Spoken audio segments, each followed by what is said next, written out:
नमस्कार। आपका अखबार के इस अंक में आपका स्वागत है। मैं हूं प्रदीप सिंह। क्या सामाजिक न्याय का नारा या सिद्धांत कमज़ोर पड़ रहा है? देश में जितनी क्षेत्रीय पार्टियां हैं उनका जो कोर एजेंडा रहा है उसमें सबसे प्रमुख रहा है सामाजिक न्याय, और उनमें दूसरे नंबर पर रहा है मुस्लिम तुष्टीकरण। कभी वो नीचे हो जाता है, कभी वो मुद्दा ऊपर हो जाता है, समय के अनुसार बदलता रहता है। लेकिन ये दो कोर इशू हैं सारे क्षेत्रीय दलों के, और क्षेत्रीय दल कमज़ोर हो रहे हैं तो क्या यह मुद्दा भी कमज़ोर हो रहा है? एक तो हो रहा है मुस्लिम तुष्टीकरण का। उसका सबसे बड़ा प्रमाण है कि इस समय सब क्षेत्रीय दल हिंदुओं या सनातन के पीछे दौड़ रहे हैं। सब सनातनी होने का दावा कर रहे हैं, सनातन के हितैषी होने का दावा कर रहे हैं।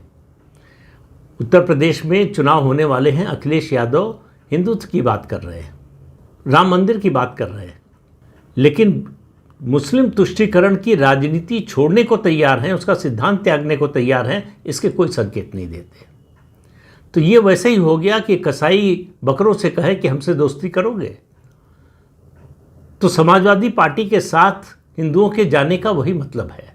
अगर फिर कटना है तो पहले बटिए, भाजपा को छोड़िए, बड़ी संख्या में समाजवादी पार्टी के साथ आइए। लेकिन मुश्किल समाजवादी पार्टी की ये है, दूसरे दलों की अलग अलग मुश्किलें हैं, समाजवादी पार्टी की मुश्किल ये है कि उसका अतीत वर्तमान बनकर सामने खड़ा हो जाता है। जैसे ही वो सनातन की, हिंदुओं की बात करते हैं, अतीत में जो कुछ किया है, जब तक उन्होंने राम मंदिर में चढ़ावा चोरी के मामले पर नहीं बोला था, तब तक उनका अतीत जो है वो उतनी उग्रता से बाहर नहीं आया था। जैसे उन्होंने इस पर बोलना शुरू किया, अतीत के सारे कंकाल निकलकर बाहर आ रहे हैं, और इस समय अतीत, समाजवादी पार्टी के अतीत के कंकालों का नृत्य चल रहा है। रोज़ एक नई खबर आ रही है कि वहाँ ऐसा किया, उस समय ऐसा किया, और उनमें से एक भी मुद्दा ऐसा नहीं है जो हिंदुओं के समर्थन में किया गया काम हो। सब काम हिंदुओं के विरोध में, मुसलमानों के तुष्टीकरण और को लुभाने के लिए काम किए गए। अब वह दावा कर रहे हैं कि वो हिंदू हितैषी हैं। तो अयोध्या मामले पर एसआईटी की रिपोर्ट आने से पहले, जांच पूरी होने से पहले अखिलेश यादव जिस तरह से उछले, वो वैसे ही है जैसे दलदल में पड़ा हुआ कोई व्यक्ति उछल उछल कर बाहर निकलने की कोशिश करे। और आपको मालूम है कि दलदल में आप निकलने के लिए जितना उछलने की कोशिश करेंगे उतना और नीचे जाएंगे। तो आपको क्या करना होता है? पहला बचाव का काम होता है कि सतह पर आ जाइए। सतह पर आ जाएं, फिर कुछ पकड़ने को मिल जाए या कोई रस्सी फेंक दे तो आप बाहर निकल कर आ सकते हैं, अन्यथा फिर आपका डूबना तय है। वही अखिलेश यादव के साथ हो रहा है। वो, उनको अचानक सनातन की याद आई, अब राम मंदिर का मुद्दा उठाया, सनातन की बात करने लगे। योगी जी ने एक चुनौती सामने रख दी कि भाई, अगर आपको सनातन की चिंता है, सनातन का हित चाहते हैं, तो आइए मथुरा में कृष्ण जन्मभूमि के मुद्दे पर साथ आइए। अखिलेश यादव की हिम्मत नहीं है कि कृष्ण जन्मभूमि के मुद्दे पर कोई सकारात्मक बयान दे सके। साथ आंदोलन करने की या साथ चलने की तो बात बहुत दूर है। दूसरा नारा था सामाजिक न्याय का। अखिलेश यादव और उनका परिवार, यानी उनके पिता और वो दोनों मिलाकर उत्तर प्रदेश में 13 साल सत्ता में रहे। 13 साल में अखिलेश यादव बताएं कि उन्होंने सामाजिक न्याय के लिए क्या किया, पिछड़ों और दलितों के लिए, और पिछड़ों में भी गैर यादव पिछड़ों के लिए और दलितों के लिए, और यादवों में भी जो सामान्य यादव हैं, सामान्य घरों के हैं, जो उनके करीबी नहीं हैं, उनकी कोर टीम में नहीं हैं, उनके वफादार नहीं हैं, उनके लिए क्या किया, और दलितों के लिए क्या किया, अति पिछड़ी जातियों के लिए क्या किया, कुछ गिनाने को नहीं है। 13 साल सरकार में रहने के बाद सरकार की उपलब्धि के नाम पर सैफई में एक हवाई पट्टी है, आगरा लखनऊ एक्सप्रेसवे है। 13 साल की सरकार की ये उपलब्धि है समाजवादी पार्टी की। लेकिन दूसरी जिसे वो उपलब्धि मानते हैं, वो तो बहुत बड़ी है। माफिया के राज को इस तरह स्थापित किया समाजवादी पार्टी ने जैसा उत्तर प्रदेश में कभी नहीं हुआ था। माफिया जो है समानांतर सरकार बन गया था, और सरकार से ज़्यादा उसकी चलती थी। वो नियम तय करता था, वो कानून तय करता था, वो तय करता था कहाँ पर कौन सा कानून लागू होगा और कहाँ नहीं लागू होगा। फिर सामाजिक न्याय की बात कर लें। ऐसा है, जब कोई नारा दिया जाता है तो उससे आपका इंटेंशन पता चलता है कि आपका इरादा क्या है। ये जताते हैं आप नारे के जरिए, और जब उस नारे को आप ज़मीन पर लागू करते हैं, उसके अनुसार अपनी नीति बनाकर कार्यक्रम चलाते हैं, तब वो नारा इंटेंशन से आपके काम के प्रति विश्वास में बदल जाता है। यही किया प्रधानमंत्री नरेंद्र मोदी ने। 14 में जब प्रधानमंत्री बने तो नारा दिया पहला, सबका साथ सबका विकास। अब सबका साथ सबका विकास सामाजिक न्याय का सबसे बड़ा नारा है इस समय, और उन्होंने केवल नारा नहीं दिया बल्कि करके दिखाया।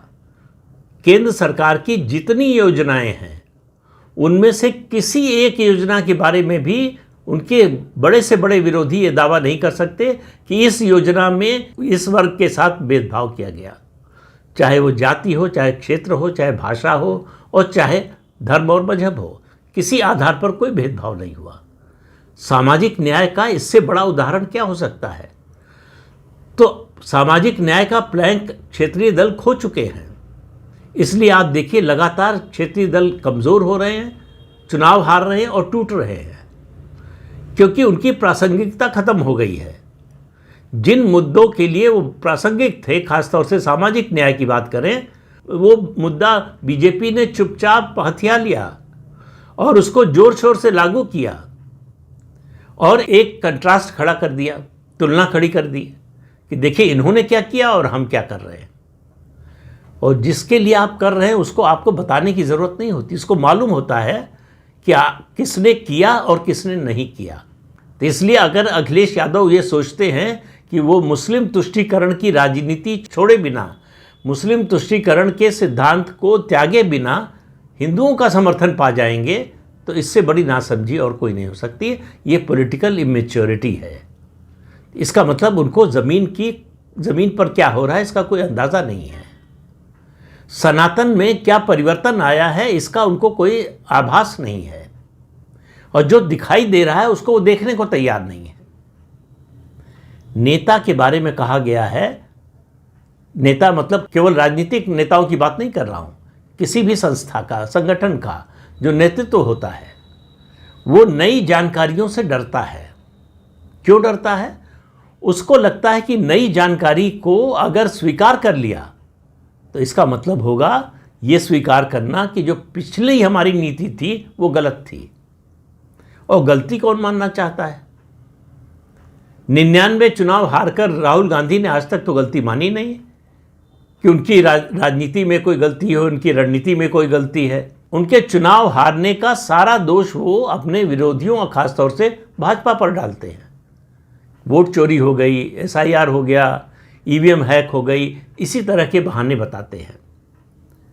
लेकिन जहां जीत जाते हैं वहां इसकी बात नहीं करते। तो अयोध्या में राम मंदिर में चढ़ावा चोरी के मुद्दे पर जिस तरह से कूद कर सामने आए अखिलेश यादव, अब वो उनके गले की राजनीतिक फांस बन गई है।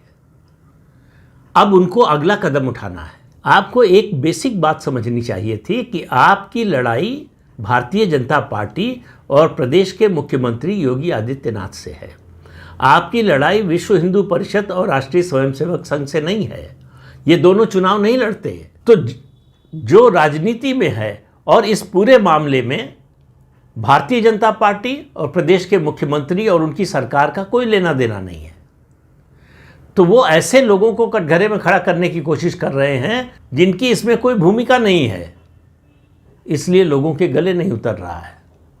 इसलिए चुनाव में ये मुद्दा नहीं बनेगा। ये सही है कि सनातन के लोग बहुत दुखी हैं, और मैं मानता हूं कि इसका नुकसान, इस मुद्दे का नुकसान राष्ट्रीय स्वयंसेवक संघ की छवि को होगा, और बहुत बड़ा नुकसान हो चुका है और आगे भी होगा।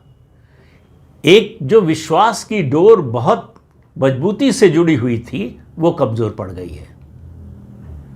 ऐसा नहीं है कि लोग संघ के खिलाफ हो गए, लेकिन संघ पर उस तरह का विश्वास, उसमें कमी आई है, एक संदेह आ गया है मन में। लेकिन भारतीय जनता पार्टी के मामले में ऐसा नहीं है। और चुनावी राजनीति में राजनीतिक दल और राजनीतिक नेता की छवि जब तक उसको चोट न पहुंचे तब तक उसके विरोधी को फायदा नहीं होता। तो इसलिए अखिलेश यादव को कोई फ़ायदा नहीं होने वाला, या दूसरे राज्यों में जो भी पार्टियां इस मुद्दे पर भाजपा को घेरने की कोशिश करेंगी उनको चुनावी लाभ नहीं होगा, क्योंकि उनका अतीत बार बार उनके सामने आएगा। राम मंदिर की बात करेंगे, मंदिर में चढ़ावा चोरी की बात करेंगे, तो फिर हनुमानगढ़ी पर नमाज पढ़ाने की बात भी आएगी। तब फिर निर्दोष और निहत्थे कार सेवकों पर गोली चलवाने का मामला भी आएगा। तो ये सब चीज़ें सामने आएंगी। आप लगातार मुस्लिम तुष्टीकरण की राजनीति करते रहे और हिंदू विरोध की राजनीति करते रहे। आज अचानक आप 160 डिग्री घूमकर ये उम्मीद कर रहे हैं कि हिंदू आपके पीछे चल देगा। ये कैसे हो सकता है? अखिलेश यादव ने सनातन धर्म की बात की, बड़ी चिंता की कि हिंदुओं की आस्था को बड़ी चोट पहुंची है। योगी आदित्यनाथ ने कहा कि कृष्ण जन्मभूमि के मामले पे आइए, हमारा साथ दीजिए। अब अखिलेश यादव का मुंह सिल गया है। उनमें हिम्मत नहीं है कि कृष्ण जन्मभूमि के बारे में, उस मुद्दे पर हिंदुओं का समर्थन कर सके, हिंदुओं के पक्ष में खड़े हो सके। ये अखिलेश यादव कभी नहीं करेंगे। ये करने की उनमें हिम्मत नहीं है, क्योंकि उनका अतीत इस मुद्दे पर उनकी विश्वसनीयता को खत्म कर चुका है। तो भाजपा से वो अगर सोचते हैं कि हिंदुत्व का मुद्दा छीन लेंगे और सनातन के लोग उनके साथ आ जाएंगे, ये तो होने वाला नहीं है। अखिलेश यादव और उनकी सरकार का, मतलब उनके परिवार के राज का, 13 साल के राज का जो ट्रैक रिकॉर्ड है, किसी पैमाने पर ले लीजिए। शिक्षा नकल करवाएंगे हम। कल्याण सिंह के समय राजनाथ सिंह शिक्षा मंत्री थे, नकल विरोधी अध्यादेश लाए थे कि जो नकल करते पकड़ा जाएगा उसको जेल भेजा जाएगा। मुलायम सिंह ने आते ही बदल दिया, खत्म कर दिया, नकल की छूट दे दी। इंफ्रास्ट्रक्चर डेवलपमेंट में देखिए, एक एक्सप्रेसवे के अलावा और कोई उपलब्धि गिनाने के लिए नहीं है। भ्रष्टाचार का मामला ले लीजिए, खुली छूट थी लूट की, और वो भी कुछ लोगों तक सीमित थी, ऐसा नहीं है सबके लिए थी।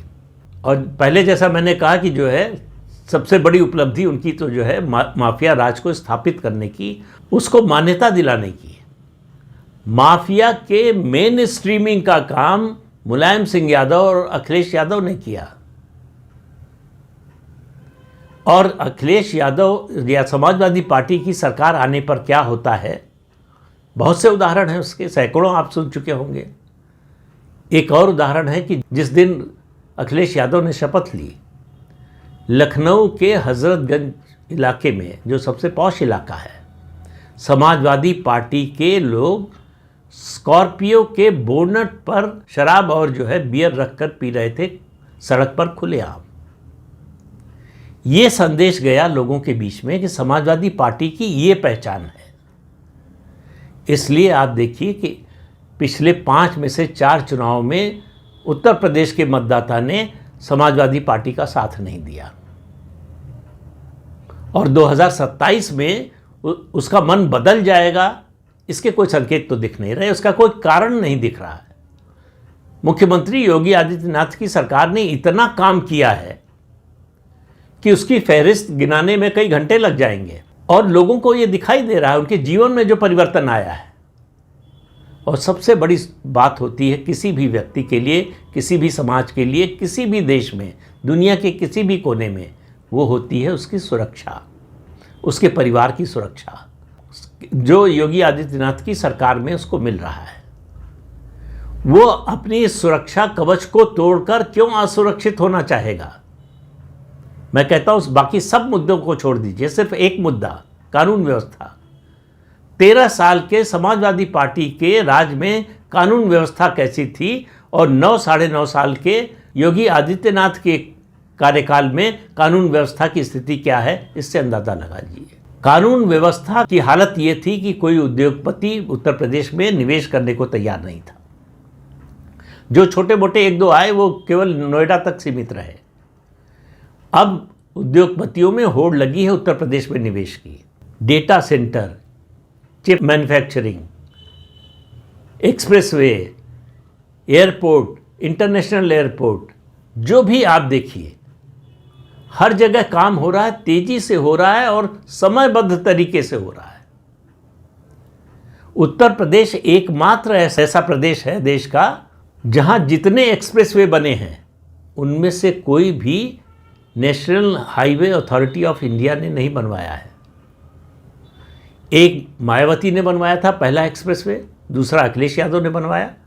उसके बाद जो 9 एक्सप्रेसवे बने हैं वो सब के सब योगी आदित्यनाथ की सरकार में बने हैं। और एक्सप्रेसवे हाईवे का मतलब होता है कि चहुओर विकास। हाईवे और एक्सप्रेसवे के किनारे जिस तरह से इंडस्ट्रियल क्लस्टर लाए जा रहे हैं वो रोजगार का कारण बनेंगे, वो प्रदेश की आय में वृद्धि का कारण बनेंगे, विकास का कारण बनेंगे।